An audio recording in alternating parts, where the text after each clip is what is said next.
nagpunta ako kanina sa Coast Guard at nakausap ko yung spokesperson nila sa West Philippine Sea.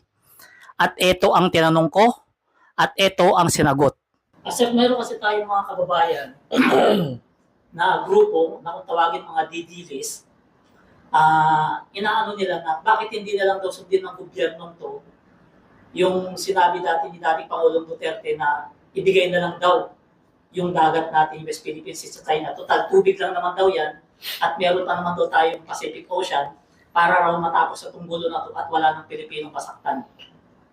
Alam mo, naiinis ako sa mga ganyang statement ng mga supporters ng nakaraang administrasyon at sa mga pro-China trolls na patuloy pa rin nagpapakalat ng maling impormasyon sa West Philippine Sea.